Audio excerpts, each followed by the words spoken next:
I'm Craig Saunders. I'm your host for today for the webinar. Very shortly I'm going to be joined by Paul Resnik from FinaMetrica. He's going to be your presenter for today. Together, Paul and I are going to work through exactly how you link risk tolerance to portfolio decisions. Now, as you'll see, getting this right delivers huge benefits for clients and for advisors too, and coincidentally it's also a requirement of most regulators around the world.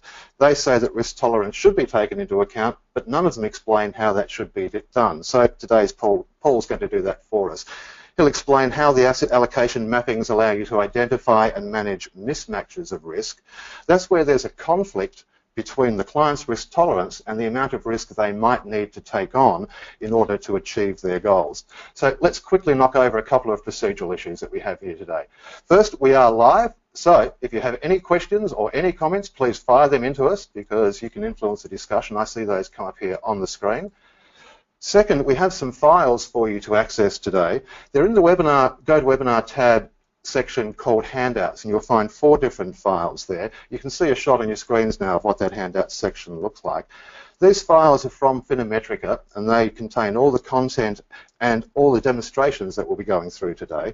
The PDFs are the asset allocation mapping guides. Choose the one that matches your location. The UK gets its own, but the US, Canada and Australia are all rolled into the one volume. Now, there's some spreadsheets there that we'll be looking at later, which are very, very cool. They let you play around with all the portfolio and gap analysis exercises that we'll be showing you today. So please grab a copy of those files. They're clean, they're safe, they're okay for your computer. Now, today's webinar comes from FinaMetrica, a leading global supplier of investment suitability tools, including the Risk Tolerance Toolkit. Over the past 20 years, more than 1 million people have been profiled using FinaMetrica's psychometric risk tolerance test. FinaMetrica's test is at the core of a scientifically valid, robust and legally defensible risk tolerance profiling process.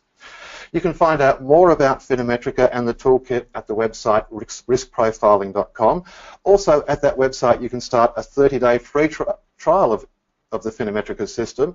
There's no obligation, nothing is blocked and nothing is locked. You get to use every feature. Also on the website you can find the podcast Financial Planning Conversations. Every 2 weeks we bring you up to date with the trends, regulations and events that are driving investment suitability standards, and you can also subscribe to that podcast through the iTunes page there. So, to our objectives for today. First, we'll explain how portfolio mapping flows from a robust risk score, and we have to talk about what that is. We'll show you how mapping allows better investment decisions through risk gap analysis, and you'll see how the mapping is the basis for framing client investment expectations. Now, I believe that Paul Resnik is about to come online with us. Paul is a director and co-founder of FinaMetrica, and he's going to be helping us work through the demonstration of how the mappings work. Hi, Paul. Do I have you there? You do indeed, Craig. Magic. Sorry for that little hitch at the head there, and thank you for pointing out what was going on to us. Paul, our first objective slide that we see there is explain how a robust risk score opens the door to allow portfolio mapping to happen. Now, FinaMetrica's risk tolerance test is true to label. It's scientifically constructed. It produces a score that's consistent, that is, people will get the same result if they test again at a later time. That's what we mean by robust, but unfortunately a lot of the tests out there aren't like that at all. No, they use many different mechanisms. The only way to assess an individual personality trait is via psychometric test. And one of the measures of a good psychometric test is its reliability, its ability to retest at another stage, another time in life, and to get a similar answer if when the client takes it. So what we've seen over time is that risk tolerance is in fact stable. In most cases it will hardly change over time as you get older. Education doesn't seem to influence it.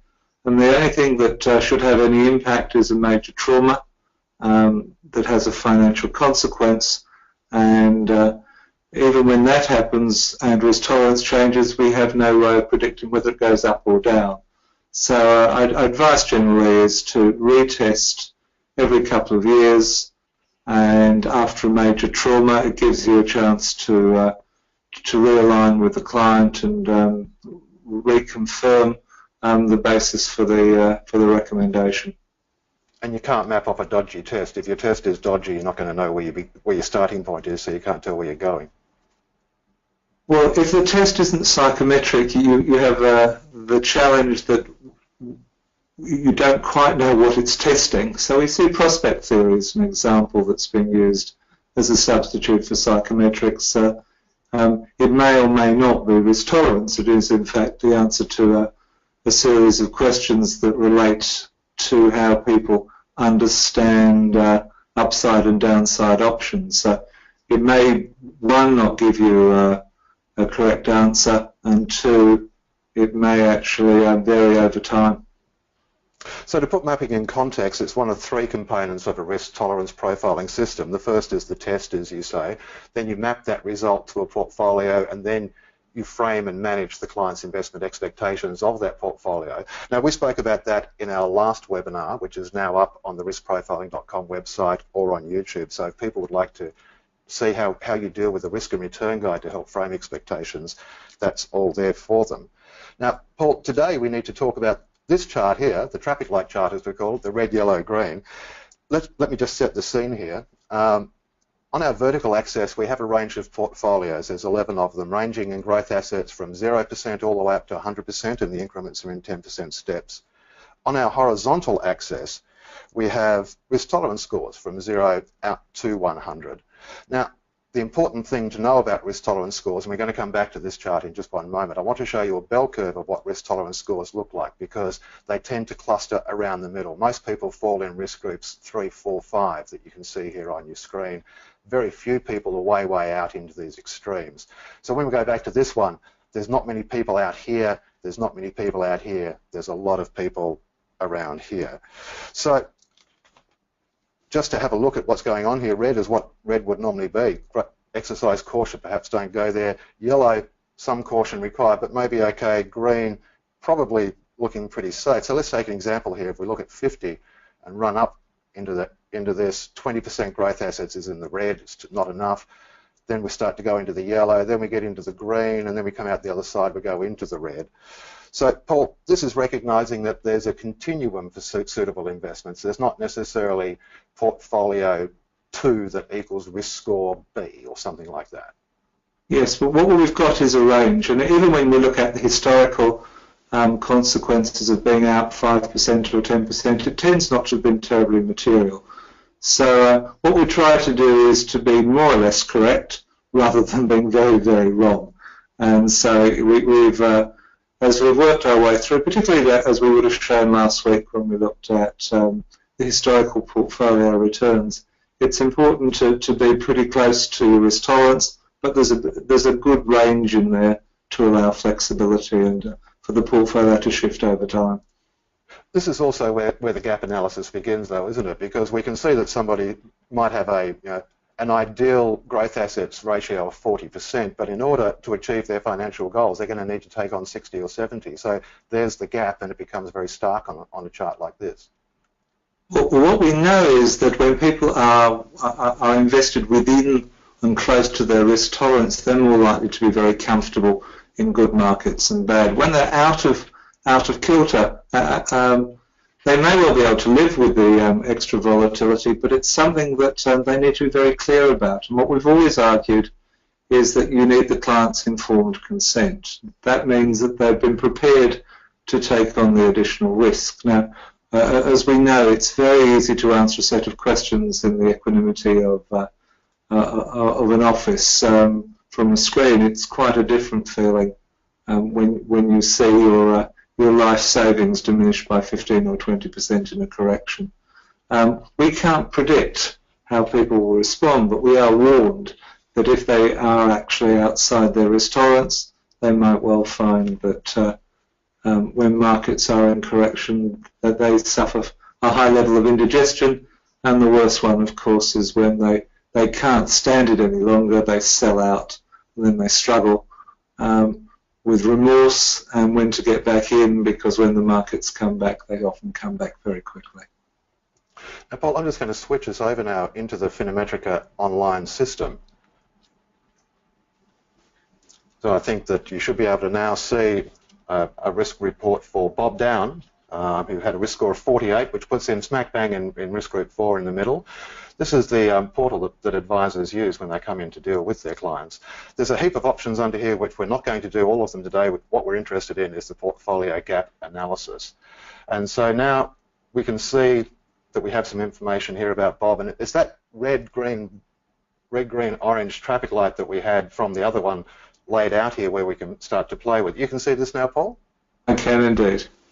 Okay, so we've got some sliders here that we can move about. We can move about Bob's current shareholdings or current growth assets holdings, and we can set a target for Bob where we want to take him. So, for example, at the moment I've got Bob set up 40% current growth with a 60% target. Now, there's two parts to this. The first part is this part that you see at the top here with the sliders, where you have the current and the target. Underneath that, there's a wealth of information. So I'm just going to scroll down into that. So we might lose a little bit at the top, but that won't matter to us too much. Paul, tell us this table down here: worst fall, best rise, 10 years annualized return, 10 years real end value of $1,000. What is this data? What are we looking at here? We're looking here at our summary of the historical risk and return information for 11 portfolios. In each country in which we work, we provide at least one portfolio suite that rises in increments of 10% growth assets. Growth assets are essentially shares, and defensive assets are essentially bonds and cash. And what we've put in here is the range to give, I guess, a very quick fix on the average return, the extremes, and because percentages are quite hard to understand, we also put the real value of £1,000 or $1,000 so that it's a less sophisticated investor can actually see the consequences of the additional risk being taken and the reward it's delivered. So if I was talking to Bob using this information, I'd be saying, look, Bob, your current portfolio, you've got 40% growth. The worst fall that's ever suffered is 19.1%. The best rise it's ever had is 124. Your annualized return's about 5.8. If we look at the 60% target, your worst fall would be 26%, so it's up a bit. Your best rise is 140, it's up a bit, but look at your percentage return. You've gone from 5.8 to 6.4% return. But in return, you're taking a little bit more volatility on board for that. And I think I might be able to just zoom in a little bit here and show some of this data in a little bit more detail. Because every time you hover over one of these numbers, it pops up a little window that tells you the range. So, for example, at 40%, the 10-year average is 5.8%, but there's a range of experiences in there that range from minus 2.6% out to 10.7%.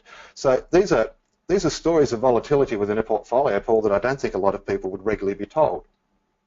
When we constructed this, we understood that advisors and clients have different periods of time that they tend to stay with their portfolio. So we have a range that starts at 1 year ending with 10.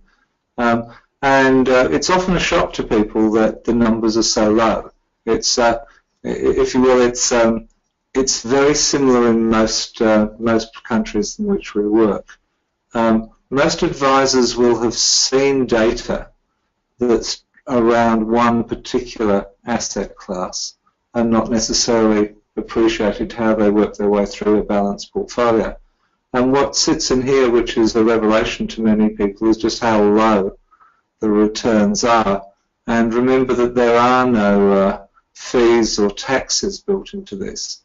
So if we were looking at the 40% where Bob is currently invested, we could see that the average return is 5.8. Now fees are 2.83% on an annual basis, which can occur. On average, Bob, or the portfolio consistent with Bob's risk tolerance, has returned 3% real for the last 40-odd years, with quite a degree of volatility. So it's a reminder that what you think you remember isn't actually necessarily the case when it comes to portfolios. And as we know, the rule of 72 suggests that it will take a fairly long time, 20-odd years, for that for that money to double, and as we can see, 3% real isn't a terrific return if you have even after you've taken a high level of risk. If we move it, of course, to the higher return that we think Bob needs, that the additional return is actually only another 0.6 on top of the taking it up to 6.4, and if we move on, we can see that 6.8, we've added 1%, but we've added another 50% into the worst downturn that's imaginable. I'm just moving these sliders around, Paul, just to show that as you move the slider around, it highlights the relative data underneath. Nothing's ever lost. It's all there all the time, but it just highlights. So it would help you to have that conversation with clients, as would the ability to overlay your own portfolios. Now, I've created a set here based on how well done your stake is, whether it's well done or rare. So, for example, if I put in a webinar medium portfolio, which I call a 50% growth asset, it pops up here in the middle and highlights underneath here. So this is all about advisors having discussions with their clients about financial planning, about saying, look, here are your resources, here are your goals, there's a gap between. You might have to take on a little bit extra risk than you might otherwise take on, would want to take on if you want to achieve your goals. These are conversations that advisors need to have with their clients.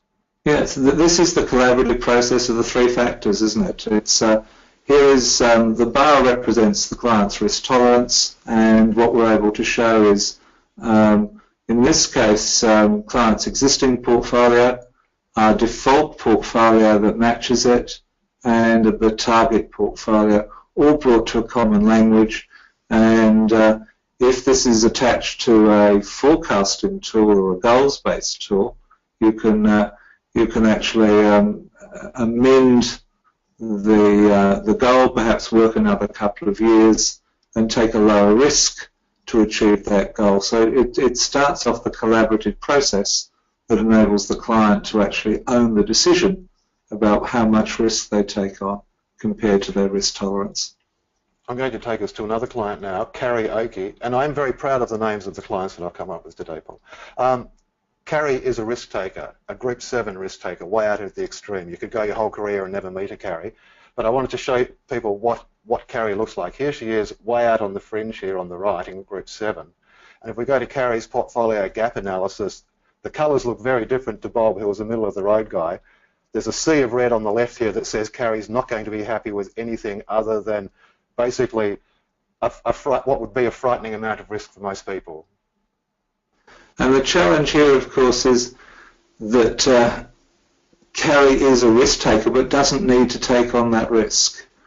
But by taking away the risk from the portfolio and saying, Carrie, you don't need to take that risk, you in fact add risk to her life and to yours as an advisor. That's an interesting point. Delve into that one for me. Well, what's likely to happen is when the market booms, Carrie's going to say, you've left me underexposed. I want to be riding this wave. And she may become a late investor, using her own volition to increase her exposure. So risk tolerance works both ways. If you give somebody a lower risk portfolio than they're naturally comfortable, than their risk tolerance, you need to be very careful that when markets boom, they don't say, well, I'm missing out, and become a late rider of the storm. It's important that there's a framework, very clear framework of why somebody's investing. There's no right answer. It's just the right answer for that client with their conditions over time. And one of the challenges that many advisors struggle with is that it's the client's decision. All too often I hear of advisors who are saying, I know what's right for my client and I will give them a portfolio that will achieve their goals. In this case, you can see that it's the portfolio that will achieve Carrie's goals will be less than a natural risk tolerance. A due warning to the advisor. Now, these screens that we've been working with, anybody can get access to these screens using that 30-day free trial. As I said, nothing in the system is held back. So if you'd like to go in, create your own clients, do yourself as a test and play with your own portfolio, you can do that by starting up a 30-day trial. But Paul, we can also do this in another way in the spreadsheets, which are what we have in those handouts for you today. I'll just switch across to there now. So most of the stuff that we've just seen online we can do here in the spreadsheet as well. You should be seeing that spreadsheet now, Paul? Can indeed. Ironically, I've just lost it. Here it comes back again. So we're on comfort zone calculators here, and this is pretty simple. You put in a risk tolerance score. Here's 52. It tells you what the acceptable ranges are. Too little is below 33, above 72. So if I change that to a 30, too little risk is less than 1%, too much risk above 38%. So you can get a very dynamic range there. This goes the other way around underneath at percentage of growth assets to risk tolerance. If I put in 70% growth assets, it will tell me the sort of scores that are acceptable for that. So Paul, that's a really easy tool for advisors to use. We've tried to design it with as many styles as possible, so that depending on where you sit, this is a nice reciprocal. Clients might tell you their existing portfolio, or your system might actually reveal, if you're forecasting or using goals-based, what the growth asset exposure. And here you can quickly see whether it's consistent with their risk tolerance or they're outside it. So very quick and very easy to copy and attach to a file, or even attach to the recommendation you give to the client. Now, I've just switched this into the next tab, which is the first stage of the gap analysis. This is exactly what we just did online, and instead of having sliders, you have to manually key the numbers in. So here's our 50% current portfolio, a 70% target. If I go into here and change this field to 60, we should get a different result. Yeah, and that slides that back across. So it's the same thing, just in a different form. Now, what this does, of course, is it contrasts the different risk tolerances of a couple, and what our data shows that fairly typically men are more risk tolerant than women, and the people in financial services are more risk tolerant than their clients. And once again, that's a reminder that a collaborative approach is often best here. You don't really want to influence a client to want to have your risk tolerance. You're adding risk to your process. You want the client in the end to make an informed decision as to the risk they take, rather than be told to take that level of risk. Now, the next stage of the gap analysis enables you to put more people than just the members of the couple. We've got Jean and we've got Bill. We could also add in their children if it was an intergenerational planning issue, for example. Yes, we've added this several years ago. Families have become more complicated, and businesses have become quite complicated and started to use us. So if you've got a trust and you've got various beneficiaries and you've got managers, it may be a worthwhile conversation to have to discover where the different risk tolerances sit so that you can look to consensus. There's no right answer in this. Once again, what's the most appropriate risk tolerance to take into account? There is not an answer. It's probably somewhere around with the amount of risk we need to take to achieve our goals consistent with our capacity for loss, but still be able to live with. And in a larger group, that's going to be much harder to identify. So this probably works with wealthier families where you're on a substantially retained basis, so that the differences can be talked through and the consequences projected out. So you can see what might happen in a large wealthy family is the estate that moves between generations will be quite significantly different if you had a 40% equity exposure versus an 80, for instance. Now, folks, a reminder that I do see your questions and comments and I can pick them up into the program. So if you have any questions, please use that chat box at the bottom of the GoToWebinar tab to send them in to us now. While that's happening, I want to talk to you, Paul, about how the mappings that we've looked at are used by other players in the industry. First, fund managers. You provide a mapping service for them. Tell me how that works. We've always provided the facility for advisors to put their own portfolios into the mapping and see how it matches. Several years ago, we were approached by a number of fund managers to say, would we do it on their behalf?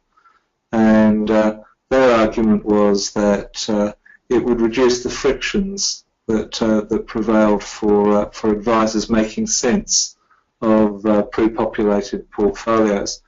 That's been a major activity in the UK, but nowhere else. The regulation in the UK is much more demanding, and I'm very conscious as I travel the world that almost all advisors tell me two things. One, their regulators don't know what they're doing, and two, that their clients are unique.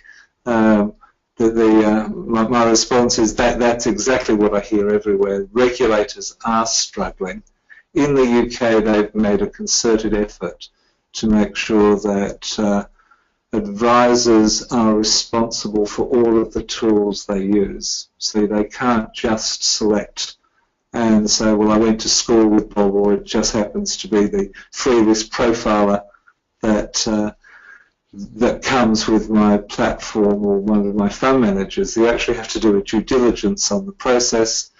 And so we've now completed just on 40 mappings for managers, from international ones like Fidelity in the US to quite small ones in the UK. So all of this at this stage has been done in the UK, but we expect as regulation becomes more energetically enforced in various countries that will take up mappings in those countries. So if you're working with a particular fund manager and you'd like us to look at the mappings, please contact us and we'll be happy to follow that through.